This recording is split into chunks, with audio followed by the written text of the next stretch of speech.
Ta-da! Necklace, a rare diamond necklace. ये तुम मेरे लिए लेके आए हो? ये तो रेयर डायमंड नेकलेस का कॉपी है। एक्चुअली अनिका ये ओरिजिनल नहीं, फेक है। नक्श की जिंदगी बदल गई थी, लेकिन वो अपनी बदली हुई जिंदगी को इतनी आसानी से अपनी बीवी के सामने नहीं रखना चाहता था। वो अनिका को पाना चाहता था, उसका दिल जीतना चाहता था। अनिका, मैंने तुम्हें आज तक कोई एडवाइस नहीं दी है। आज मैं सिर्फ इतना कहना चाहता हूँ कि ये आदमी तुम्हें इम्प्रेस करने के लिए ये नकली हीरो कार तुम्हें दे रहा है। अनिका, मैं तो कहता हूँ तुम्हें ऐसे आदमी से दोस्ती तो क्या, बात तक नहीं करनी चाहिए। अनिका, मैं तुम्हें प्रॉमिस करता हूँ, मैं तुम्हें असली रेयर डायमंड्स का हार ला कर दूंगा। फिर भले उसके लिए मुझे चाहे कितनी भी मेहनत करनी पड़े या कुछ भी करना पड़े, लेकिन मैं करूंगा। आई प्रॉमिस यू, मैं तुम्हें असली हीरो का रेयर डायमंड्स का हार ला कर दूंगा। प्लीज ये नकली गिफ्ट वापस कर दो। अपने दिल की बात अनिका के सामने रखने के बाद नक्श ने अनिका के जवाब का इंतजार भी नहीं किया और उसके कैबिन से बाहर निकल गया और पलटकर एक बार भी नहीं देखा। प्यार नहीं तो कम से कम नक्श अनिका का ध्यान अपनी तरफ खींचने में कामयाब हो गया था। क्या नक्श को खुद से दूर रखकर मैंने कोई गलती तो नहीं की? ये क्या सोच रही हूं मैं? विहान मेरा बिजनेस पार्टनर है, मेन इन्वेस्टर है। नक्श की इस हरकत की वजह से अगर विहान मेरी कंपनी से बैकआउट कर गया तो क्या होगा? नहीं नहीं नहीं, नक्श की वजह से मेरी इतनी साल की मेहनत को जाया नहीं जाने दे सकती। मुझे नक्श की नहीं, विहान की जरूरत है। सुबह का समय था और सारे एम्प्लॉइज अपने अपने काम में बिजी थे। दूसरी तरफ वही अनिका का गुस्सा इस वक्त चरम पर था। नक्श! आज पहली बार नक्श ने उसके साथ बदतमीजी की थी।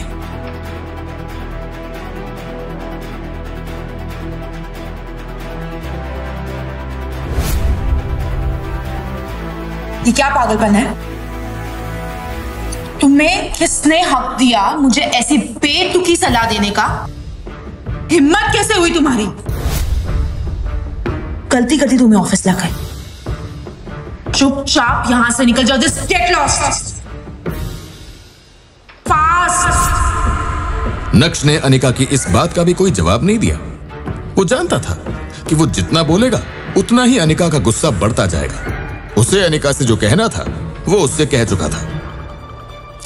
जैसे तैसे अनिका ने अपने गुस्से को दबाते हुए मामले को खत्म करने की कोशिश की, लेकिन उसे क्या पता था कि अभी तो मामले की बस शुरुआत हुई थी। अबे ओए, रुक!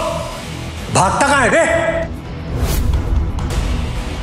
बीते 2.5 सालों में जिस नक्श के मुंह से एक आवाज नहीं निकली, वो नक्श आज अनिका को सलाह दे रहा था। कैसे? नक्श की हिम्मत के पीछे कौन छुपा था? क्या नक्श का अपनापन देखकर अनिका के दिल में नक्श के लिए कुछ कुछ होगा, या फिर अनिका को बस अपने बिजनेस की ही पड़ी थी? विहान और नक्श के बीच क्या होगा? क्या विहान गुस्से में नक्श पर हमला करने वाला था? अगर ऐसा हुआ तो क्या अनिका नक्श को बचाएगी, या फिर विहान का दांव उल्टा पड़ता हुआ नजर आएगा? नक्श ने पहले तो अनिका के सामने विहान का भांडा फोड़ा और उसे पूरी तरह से एम्बैरस किया, और उसके बाद नक्श ने अपनी ही बीवी को सलाह भी दे डाली जो पिछले 2.5 सालों में उसने पहले कभी नहीं दी थी। लेकिन अनिका की खरी खोटी सुनने के बाद अब नक्श कोई बात नहीं करना चाहता था। नक्श का ये एटीट्यूड विहान से बर्दाश्त नहीं हुआ। How dare you! तूने मेरे सामने मेरे गिफ्ट का मजाक कैसे उड़ाया? हाँ, एक बात ध्यान से सुन ले। तू अगर खुद को भी बेच देगा ना तो ऐसा हार अपनी जिंदगी में कभी खरीद नहीं पाएगा तू। आई बात समझ में? तो ये थी पहली बात। अब दूसरी बात, तेरे जैसे लोगों को ना अपनी मार्केट वैल्यू पता होनी चाहिए, और अगर पता ना हो ना तो मैं बताता हूं ना तुझे, मैं बताता हूं। And that is mister zero. डब्बा गो। नक्श अभी भी सबके सामने हंगामा करने के मूड में नहीं था, लेकिन जब कोई आपकी खामोशी का फायदा उठाने लगे तो बोलना जरूरी हो जाता है। पहली बात, ये जो खड़ी है ना, ये बीवी है मेरी, तो अच्छा होगा इससे दूर ही रहो। और दूसरी बात, मेरी बीवी को तुझ जैसे इंसान से हीरो का हार लेने की कोई जरूरत नहीं है। मैं खुद उसे लेके दे सकता हूं, तो अपना ढोंगी बनाना बंद करो। और हाँ, तीसरी बात, जेब में अगर नोट ना हो तो चिल्लर बजाकर शोर नहीं करते, क्या समझे? नक्श ने विहान को अपने स्वैग के दर्शन करवा दिए थे। इसी के साथ नक्श विहान को देखते देखते पलटा और ऑफिस से बाहर निकल गया। नक्श की वहां से जाने के बाद कुछ देर तक विहान वहीं खड़ा रहा, लेकिन इतनी बेइज्जती होने के बाद वहां रुकने का कोई सेंस नहीं था। इससे पहले कि अनिका विहान से कुछ कहती, विहान तुरंत चला गया। नक्श ने उसकी बात का कोई जवाब नहीं दिया। इसका मतलब यह नहीं कि नक्श डर गया था। वैसे भी अब नक्श को किसी से भी डरने की कोई जरूरत नहीं थी। अनिका भी ऑफिस के अंदर चली गई।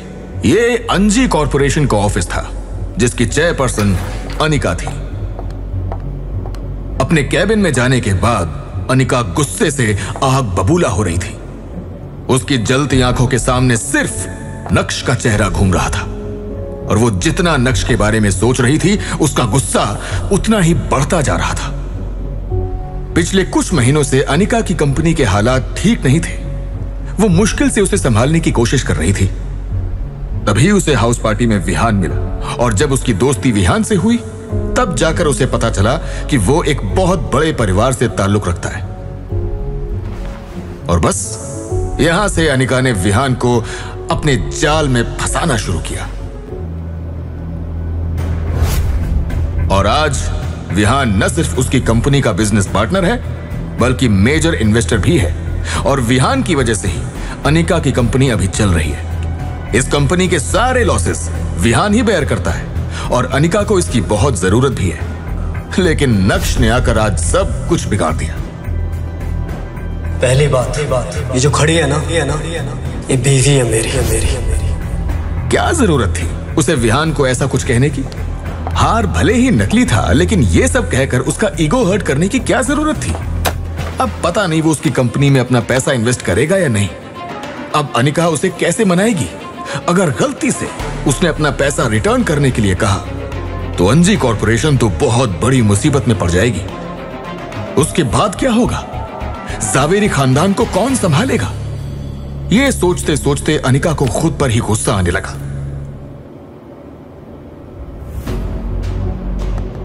असल में गलती उसी की है। वो क्यों नक्श को उन दोनों के बीच में लाई? क्या जरूरत थी नक्श को ऑफिस साथ लाने की? अगर वो आज नक्श को अपने साथ नहीं लेकर आती, तो अभी विहान उसके साथ बैठा होता। अंजी कॉर्पोरेशन की ऑफिस से बाहर आकर नक्श काफी खुला खुला महसूस कर रहा था, और नक्श इस शुरुआत को बरकरार रखना चाहता था। तभी अचानक से नक्श का फोन बजा, और जब उसने स्क्रीन पर अपने दादाजी का नाम देखा, तो उसके चेहरे पर चालाकी वाली मुस्कान आ गई थी। Hello mister Bhanushali. अरे इनफैक्ट मैं आपको ही कॉल करने वाला था। मैं जानता हूँ मिस्टर भानुशाली, आपने मुझे किसी काम से ही कॉल किया होगा। अच्छा, तो फिर ठीक है नक्श, पहले काम की ही बात कर लेते हैं, ठीक है?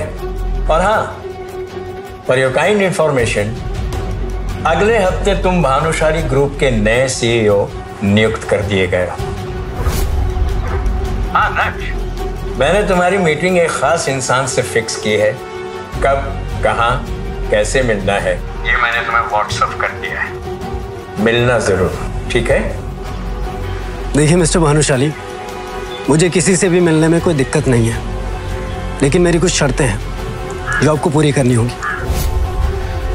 मेरी पहली शर्त यह है कि मुझे आज के आज किसी भी हाल में रेयर डायमंड्स का नेकलेस चाहिए, आज।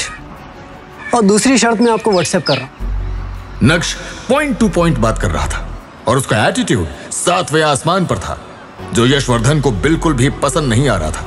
नक्श,